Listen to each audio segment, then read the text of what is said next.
Okay mga kapatid, grabe. Marami tayong panonoorin ngayon at ang bibigyan natin ng reaction video dito kay Kuya Munting Kaalaman kaya tano pinaluhod si Trillanes sa Senado? Yan, tanong, no? NBI ipapakulong ni Senator Joel Marcoleta pumalagna. Ito yung atang bibigyan ata ng protection si Senator Bato. Grabe na ho nangyayari ngayon, ano? Parang habang tumatagal, pabobo ng pabobo yung administrasyon ngayon. Hindi naman lahat. Ang sa akin lang, yung mga may mga kapangyarihan, sila na mismo ang lumalabag sa batas. Base lang ho yan sa aking pag-unawa at opinyon. Ito yung sa Senado, yung mga taga-NBI, pilit ho atang pumapasok o hinaras nila yung security guard po mismo ng Senate, yun sa Senate, no? Grabe. Isa din yun mga kapatid, mangiyak-ngiyak po yung security guard. Iniisip ko nga baka balikan nila yun eh. So, hindi na ho maganda yung nangyayari ngayon. Parang nakikita ko kaya siguro nila ginawa yun dahil kay Senator Bato dahil dadakipin nila. Tapos si Trillanes may ipinapakitang warrant of arrest ba yun? Paano siya nagkaroon ng copy nun? Eh, hindi na po siya nagtatrabaho sa gobyerno. Si Trillanes. Di ba masyadong mapapel. Ewan ko lang kung anong nangyayari. Baka binayaran siya tapos siya lang yung pwedeng mag-ingay. Pumayag na lang siya para lang sa pera. Yun lang ang nakikita ko, no? Base lang ho yan sa akin opinion at pag-unawa. Gravity na po ang nangyayari sa... Diba, hindi na ho sila naawa sa mga kapwa nating Pilipino. Bakit kanyo? Dapat ang inuuna ngayon ng administrasyon, yung tulungan po yung mga kapwa nating mahihirap. Nagkaroon po ng yung pagsabong ng bulkan. Dapat doon nakatuon yung mga pagtulong, no? Eh ngayon na nakikita natin, ini-interview nila si Manang Claire, yung mga tanong para ma-trigger si Manang Claire na maging magpakabobo. Hindi, magpakabobo, no? Pero Manang Claire, love na love kita, lagi mong tatandaan yan. Biruin mo, sinabi niya na hindi daw marunong gumamit ng computer or laptop, ano? Ang naging basihan niya na paano siya mamumuno sa bansa kung hindi siya marunong gumamit ng computer. Ibig niya bang sabihin, porket hindi marunong gumamit ng computer ang isang tao, hindi na pwedeng magpatakbo ng Pilipinas? Tatay Digong, hindi naman din marunong mag-computer. Ganito yun mga kapatid. Sa larangan po ng mga profesyon, meron talagang isang, kunwari, malaking tao. Ibig kong sabihin malaking tao, may alam sa negosyo, kaya niyang patakbuhin. Kailangan niyang mag-hire ng mga magagaling sa computer, mga janitor para may mga naglilinis, secretary, etc. etc. Iba't ibang ahensya ng gobyerno kumbaga. Porket hindi ka marunong mag-computer, ibig sabihin ba nun hindi ka na marunong mamuno sa bansa? Hindi ho ganun. Kaso, iba ho yung narinig natin kay Manang Claire. Nakakatawa dahil naging basihan niya yon para sa pagpapatakbo ng Pilipinas. Ang gago, di ba? Yung utak, yung mindset, hindi ko na alam kung ano pang kinakain ni Manang Claire. Pero natutuwa ako sa kanya kasi ganyan siya mag-isip. Lagi ko nga sinasabi kapag nagsasalita si Manang Claire, naiisip ko sa sarili ko kahit hindi ako attorney, at least hindi tayo katulad ni Manang Claire mag-isip. Hindi na marunong mag-computer. Ba't hindi ba pwedeng mag-hire si BP Sara ng marunong mag-computer para siyang mag-input, mag-code, 'di ba? Ng mga kung ano-ano.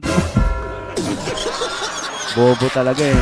Wala tayong magagawa. Ganyan na po sila mga kapatid. At ito na nga ang mga balita. I-play na po muna natin ngayon. Uy, grabe! Nangyari ngayong araw na to. Talagang Senator Bato de la Rosa biglang sumulpot sa Senado at talagang nagalit, sumabog po sa galit. At Senator Dante Marcoleta po, inuutos na bigyan ng proteksyon sa custody ng Senado si Bato de la Rosa dahil sa warrant of ICC.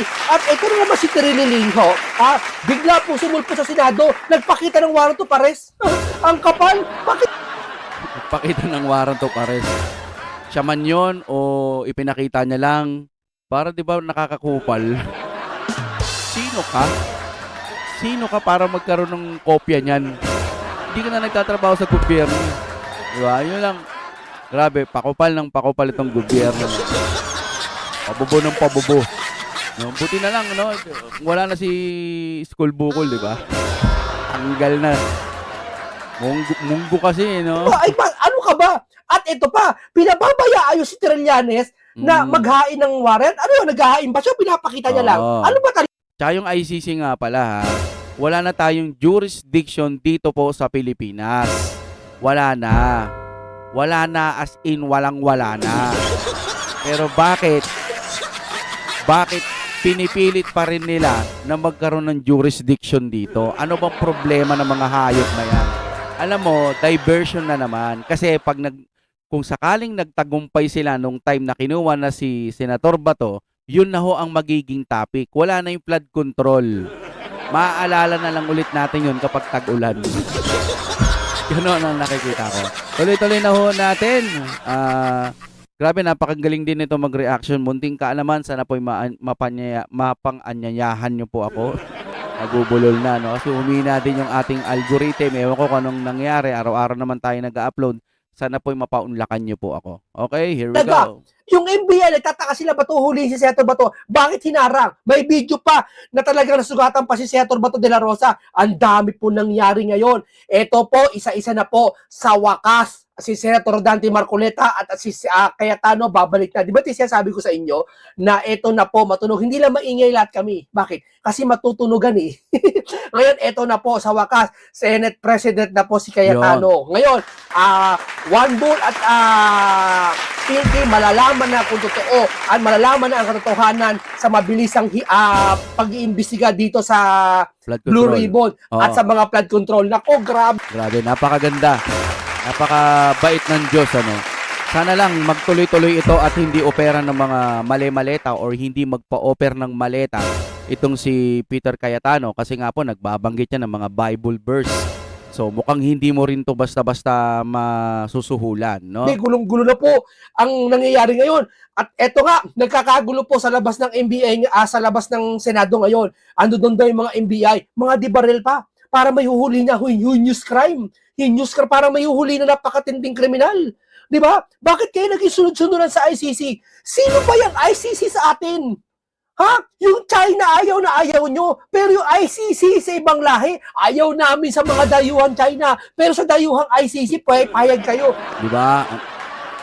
Kaya masasabi mo itong gobyerno to nakakagago, nakakabobo, nakakabullshit. Dahil nga po sa mga nangyayari. Wala na ho sa katinuan.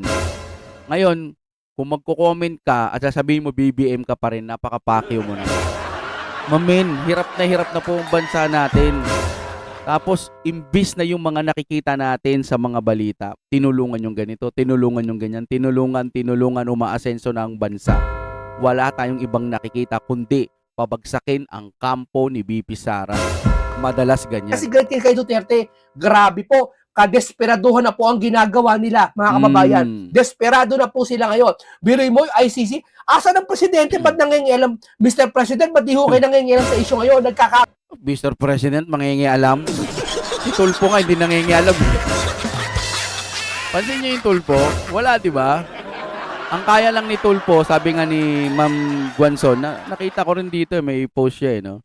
Ang kaya lang ni Ma'am Guanzon, ni Ma'am Guanzon. Ang kaya lang ni Tulfo, yung mga away mag-asawa, away hindi nabalik yung pera, barangay, mga ganung level, may mataas man konti lang. Pero pagdating po sa mga corrupt, yung mga halimaw na talaga, hindi kaya ng Tulfo. Kaya maganda yan. Senator Idol Rapi Tulfo, bumalik ka na lang sa kung saan ka kaya mo lang. Okay naman kami doon. Ako susuporta pa rin ako kay Tulfo sa kung saan ang kaya niya lang. Kasi nga, nakakatulong pa rin naman siya. Okay pa rin naman. Para sa akin, bahala siya kung maging plastic siya. Pero yung Tulfo, nakikita ko tumutulong naman kapag hindi kaya ng barangay, kapulisan o etc. Okay yun. Pero pagdating sa korupsyon, hindi mo kaya, wag ka na dyan. Nasubukan ka na ngayon ng mga tao. Hindi ka nagsasalita. Yung anak daw niya nasa top, no? Sabi ni Ben Barubal, pansin ni Kuya Ben. Nasa top. ng mga Pilipino na pinangungunahan nyo bilang presidente. Bakit hindi ho kayo nangingialam? Payag ho kayo kung ang ICC mangingialam? Grabe ho! Ano ba papel ng ICC sa atin? Ba't mangilam yan? Nabigyan ba kayo? Tanong ko lang. Di ba? Nabigyan ba kayo? Ngayon, ito po, basahin po natin si Senator Dante Marcoleta muna, nag-utos na under protective custody, no? Inilagay ni Senator Bato de la Rosa sa ilalim ng protective custody ang Senado kasunod ng motion ni Senator Dante Marcoleta. I move the Senator Bato the place under Senate protective custody until he able to get and exhaust illegal remedies to protect himself to until the institution is also able to do the same. Grabe to. Baka abutin si Senator Bato de la Rosa dito ng buwan o taon. Hindi na naman ba? Diyan na kumain, diyan na lahat. Hindi. Kasi hindi pwedeng arestuin sa loob ng Senado. Kung ito arestuin, bastusan na. Di ba papasok yung mga NBI? Ito Joel Villanueva. Ito pa, ang daming balita ho. Pasensya na kayo. Labo-labo na ho yung balita eh. Hindi na magkaalaman, hindi na maganda o gaga. Ayan po. Ito po, Ronald, ito po yung warrant of arrest na inhawak ni Trillanes na siya sabi, warrant daw niyo. Teka muna, bakit nyo pinapayagan si Trililing na humawak nito at magpapa-aresto? Sino aresto? Siya? Bakit pinapayagan nyo? Pwede na pala sa batas to? Ano ba tayo ngayon? Bakit nagkakaganito tayo ngayon, mga Pilipino? Ano ba nangyayari ngayon? Pwede na pala to? Isang sibilyan, dati senador siya, pero sibilyan siya. Maghahain ng warrant? Ano to? Kaya nga alam nyo, iniisip ko, nag-iisip pa ba itong gobyerno natin? Nasa tamang katinuan pa po ba?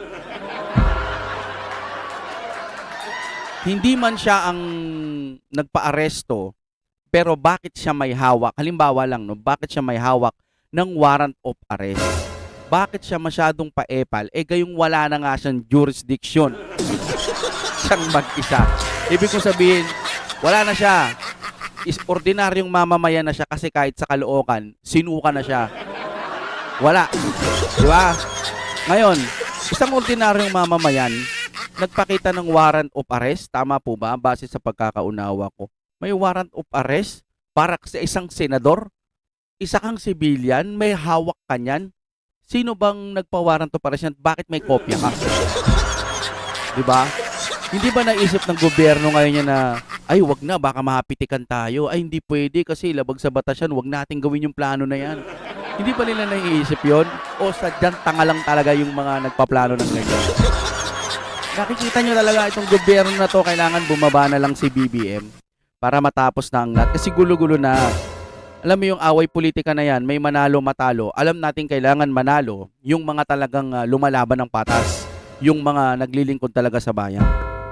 Ngayon, yung laban na yan, sa totoo lang, kailangan naman talaga. Pero para sa akin sana, mas kailangan na matugunan yung mga kailangan ngayon ng mga nasalanta ng Mayong Volcano.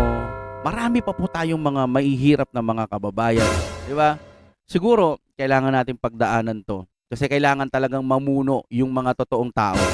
Kasi yung mga buaya, hanggat nandiyan sila, wala, hindi uunlado ang ating Pilipinas, laging may iepal. Sana pag-upo ni BP Sara, no, ma-wipe out niya lahat. Ibig ko sabing ma-wipe out, maalis niya lahat dyan sa gobyerno niya. Kung halimbawang maupo siya, alisin niya lahat ng mga korap. Tapos ang laban, di ba?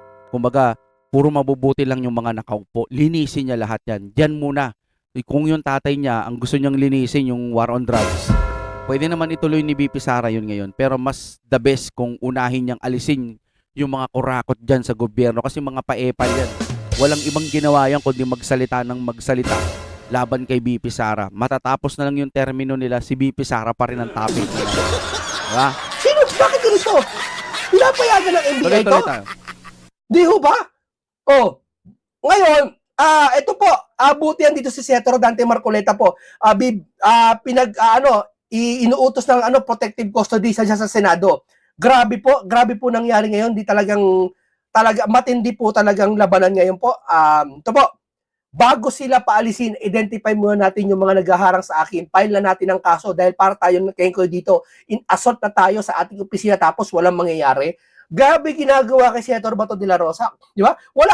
Nagtataka sila yung NBI na yan. Yung NBI na yan. Bakit hinaharangan si Senator Bato de la Rosa papasok sa Senado? Anong meron? Di ba? Maghahain pala ng sumpina sa kanya. Pinuntahan pala yung bahay niya. Wala pa aresto. May arrest warrant na ba ang NBI? Nagtataka lang po, tatanong lang ha. Kasi bakit hinaharangan to? Ayaw pa botohin kay Juan Bol para masibak na si Juan Bol? Grabe po mga kababayan. Grabe po nangyayari ngayon. Alam nyo, Wala nang paligoy-ligoy ano. Sa aking pananaw lang, sa aking vision lang, ang pinakapunot dulo niyan si BBM o kaya yung kanyang asawa. Or hindi naman pwedeng si Romualdez kasi inaatake na nila si Romualdez. Pero nagtataka din ako sa bahaging yun kasi kung talagang inaatake na nila si Romualdez, ba't hindi pa nila ipakulong? Unahin nila yung mga nagnanakaw sa gobyerno. Hindi si Senator Bato ang inuuna nila. Di ba napakagago? Napakaganon na ho ang gobyerno ngayon. Kaya kung sasabihin mong BBM ka, kingina mo. Yun lang. Sorry. Pero oo, di ba? Totoo naman. Hindi mo na nakikita, napakabulag mo na. Okay lang sa akin maging dilawang ka. Tapos maka-anti-Duterte ka at ayaw mo rin sa administrasyon ngayon. Walang problema yun. Pananaw mo yun. Pero putya kung makadilaw ka, tapos ayaw mong atakihin ayaw mong magsalita sa Pangulo ngayon, nakikita mo ng may mali, abay, may problema na rin sa'yo. Ano? Buti na lang talaga naninindigan sa tama ang mga senador ngayon, sila Senator Dante Marcoleta. O ngayon, dumako tayo ngayon dito sa pinakausapin natin na talagang mabagsik. Nakita ko yung mukha ni Tito Sen. No? Parang kailan lang, pinagtatanggol ko yung Itbulaga. Ano? Kami, mga TBJ defenders. Yan dati. Sino mga nakapanood dyan? Comment na lang po. No? Tapos nung wala na para tong Senate President na wala namang silbi. No? Sorry Itbulaga is the best. TBJ, Itbulaga is the best. Pundasyon na ng Pilipinas siguro yan. Ng tuwing alas 12. Pero hanggang doon lang. Parang tulpo. Yung tulpo hanggang doon lang kaya. Ngayon, ikaw kung kaya mo magpasaya ng mga tao, hanggang doon ka lang. Suportado kami niyan sa Itbulaga. Pero, yung shoutout kay Sir Joey De Leon. Malay mo, napapanood tayo. Kasi siya lang naman ang nagsya-shoutout. Kaya maraming salamat po Sir Joey De Leon. Ngayon, sorry po sa TBJ. Kay Boss Vic. At sa lahat po ng Itbulaga. Ginagalang ko po ito dati. Pero, kung babalik siya doon lang siya gagalangin ko. Pero bilang Senate President o Senador ka, hindi ka kagalang-galang para sa paningin ko. Kasi nga, hindi mo kayang tugunan o hindi mo kayang gawin yung trabaho mo bilang isang senador na soto ka pa naman na, ewan ko pa. Simula nung naupo ka, hindi na nagsasalita si Vico Soto. Samantalang si Vico Soto ang ingay-ingay din ng mga time. Magaling si Vico Soto. Ngayon, hindi na siya nagsasalita ng dahil sa'yo. Baka pati yung batang yon parang masisira ng dahil sa'yo. Hindi ko naman sigurado yon pero magaling naman yun eh. Ang problema lang hindi na nagsasalita kasi nga ikaw yung umupo ka na dyan eh. Mabuti na lang at wala nang komedyante na mas gusto niyang siya yung masusunod kaysa sa Supreme Court, no? Komedyante talaga to kaya idol ko to. One bull. Ano ka ngayon? One bull. No? Ito po, pahinga po natin. Pasensya na kayo Medyo na-over na ako Hindi ko na alam kung ano unahin ko ibalita sa inyo Gusto ko sabay-sabay sabihin sa inyo. Kaso, nahaba tayo ng isang oras Grabe po talagang, hindi ko alam kung galit na may konting tuwa na na-excite tayo, naramdaman ko. Kasi una, bakit ako galit? Kasi una, papayag kayo na si Trililing maghain ng ICC warrant tapos sinarangan niyo si Bato? Ano ka? Pero ewan ko lang kung talagang si Trillanes yung naghain. Kasi kung pinakita niya lang dahil may naghain na iba, walang problema yon. Pero may problema pa rin kasi bakit niya hawak yun? Ba't siya may kopya? Pero kung siya pa rin ang nag-file, king ina.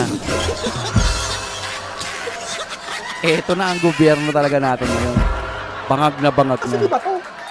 Tapos natutuwa tayo, si Juan Bull, siyempre, si Mac na sa pagiging Senate President. At sa wakas, may imbestigahan na ang flood control issue. At itong si Tambalos-Los, at ang iba pang mastermind, matutukoy na. Yon. Mr. Pangulo, Marcos Jr., salamat ng marami sa'yo. Dahil sa'yo, nagpasimula ka ng investigasyon at ngayon, ito na si Senator Dante Marcoleta, sila Alan Cayetano, itutuloy na investigasyon. Sa wakas, mahahanap na namin ng big piece, Marcos Jr. Mahanap na namin big piece, Marcos Jr. Hindi si Marcos Jr. Ulitin ko, mahanap na namin sa wakas ang big piece, Marcos Jr. Ipinapaalam namin sa'yo. Nasalamat sa'yo dahil nagpasimula po kayo dito ng investigasyon at ito na po, sa tulong po ninyo, unahan nyo si Senator Dante Marcoleta at Cayetano, tutulong po kayo, nahanap ng big piece. Yeah. Kapit, tulang po kayo huwag bibitaw po Tamba, huwag bibitaw sa bit. Ha? Hawak lang sa bit. O, ito, teka lang. Ito, may papakita din ako isa. Ito, magandang hawak ng beat din to, no? Ito yung sa Senado sa mga hindi pa po nakakapanood dahil kahit si Madam Amy, na-shock din dito sa ginawa nila sa security guard, ano?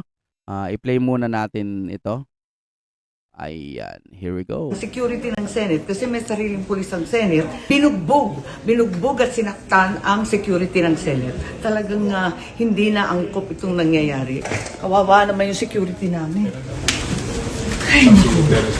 Ano ba naman? Ginagawa mo ng trabaho mo. Grabe naman sa ano, sinunto ka talaga? Lahat na. Sinuntok, dinaganan. Sinuntok, dinaganan? Hindi ko. Eh, anong ginagawa mo? Di ba? Pinagbabawalan mo lang na pumasok doon? Alam niyo, iniisip ko may pamilya din to eh. Kasi pwedeng natatakot siya baka yung pamilya niya pag-initan. Minsan may ganong pag-iisip din dahil mukhang pamilyadong tao rin Hindi to. ma'am, sinasala ko na rin ng palabas kasi advice po sa amin yung huwag mo nang palabasin yung mga walang QR code, Siyempre. so pinapalabas lang ko na yung mga empleyado po ng building po. Eh, bakit nila linakdown ang Senate? Kanino ang Senate? Kanila na? Grabe. NBI took over the Senate? No ma'am, bali upon instruction ka rin noon, so kanina pa lockdown ma'am. So nung palabas na ma'am, sinasala namin yung lalabas po para ma-hold po yung mga kung sino po yung Ang lakas ng tama. Ang ginawa dito, sino to? lahat. Grabe. Tutubuan eh. Pati dito, nag-black and blue ka na oh. Ano, nag-black and blue ka na oh. Diyan, miskin kapila. Kapila din ako. Ayan. Ano ba? Sinaktan ka talaga. Alam niyo ang pinaka-the best na gawin ni Madam Amy niyan, makipagkita siya sa kapatid niya. Tapos mag-usap sila ng one-on-one. Heart to heart. No? Pwede pa yan. Malay mo. Hindi naman natutulog ang ating Panginoon. Baka mahipo niya pa po yung puso ng kanyang kapatid. Ganunin niya. Hindi. Mahipo niya. At tama na, ading. Tumalakamot Tumalakan. Hanan. Nagdawid tayon. Nya, apo. Kalungkot yung mga pangyayari ngayon. Ba't kaya naging ganito? Papasok na yung pick-up po. Ha? Binuhat po din ako. Ayan, may video. Saan ka dadalhin? Hindi ko rin alam. May pamilya. Inaraw ko po yung katawan ko doon sa may pintuan Sa po. may pinto. Hanggang nakita ko si One of our lawyers, ma'am, Atty. Bahmo, di ba? Bakit umeepal itong mga NBI? No? Ano kayang nila ngayon? Papel nila. Kasi kung ipinaglalaban ata nila para lang kay Senator Bato, ICC kasi, wala na tayong jurisdiction eh. Kaya, yun lang. Hindi naman lahat ng NBI siguro na pag-utusan sila. Kailangan talaga yung pinakaulo. Yan po ang matukoy. Kasi NBI, parang hindi normal sa NBI na magganyan ng NBI, di ba? Kaya dapat yung pinakaulo talaga niyan managot. Yun lang ho ang pinaka-the best na nakikita ko niyan. Yung ulo. Sino bang ulo? Sabi ko, huwag niyo iwan. Sorry. Baka walang kaya itong NBI na to.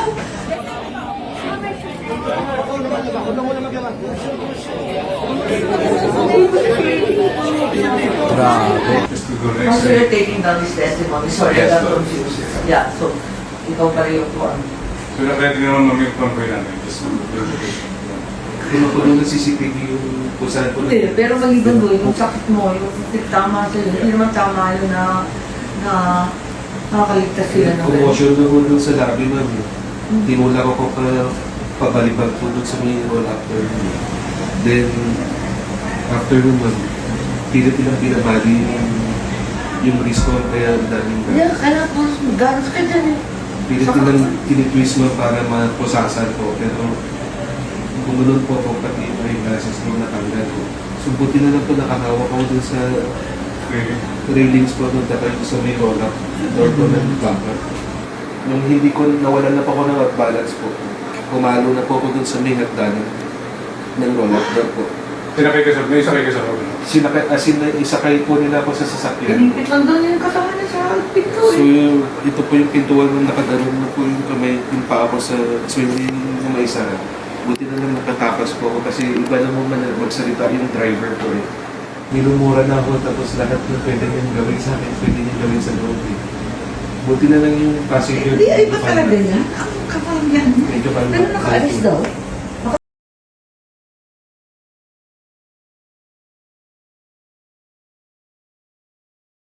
Takas daw yung mga NBI na so-called na agent. Yes, Na nagderna.